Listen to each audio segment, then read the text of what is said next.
कशा पद्धतीने तुमची फसवणूक झाली, काय काय झालं ते रितसर तुम्हाला FIR मधून कळून शकेल, ते आम्ही तुम्हाला सांगतो. पण मोडस ते सायबर क्राईमचा विषय होता आणि फक्त त्याच्यामध्ये ते पार्सल आणि ह्या सगळ्या गोष्टी खूप प्राथमिक चर्चेच्या होत्या आणि त्यानंतर ते पुढं जाऊन बरेचसे विषय त्याच्यामध्ये त्यांनी घेतले. त्यांनी त्याच्यामध्ये मनी लॉन्ड्रिंग आणि असे सगळे विषयसुद्धा त्याच्यामध्ये घेतले आणि बेसिकली हे सायबर क्राईम इतकं जास्त वाढायला लागलं आहे की माझ्यासारखी व्यक्ती जर ह्याच्या आहारी जाऊ शकते तर साधारण माणसाचा तुम्ही विचारच करू शकत नाही.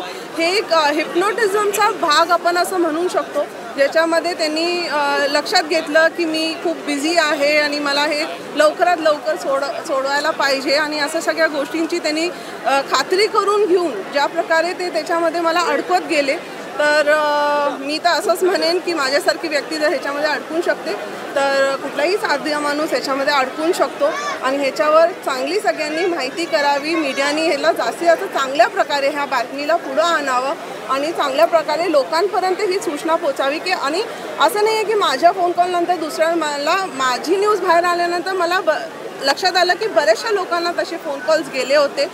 ते लोक त्या फोन कॉलवर तिथल्या तिथे थांबले, मला नाही थांबता आलं किंवा माझं काही वेगळं त्या वेळेला ब्रेन नाही त्यावेळेला काम केलं आणि मी त्याच्यामध्ये फसले.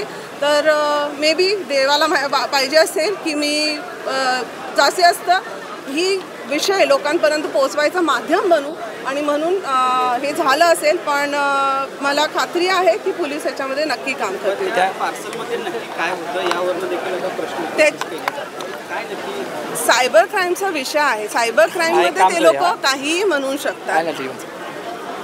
FIRची कॉपी तुम्हाला देतो आणि मी ज्यांच्या सांगण्यावरून त्यांनी प्रेस कॉन्फरन्स घेतली त्यांचे मनापासून आभार व्यक्त करतो की 100% त्यांच्या प्रयत्नामुळे मला माझे 20 लाख रुपये मिळतील.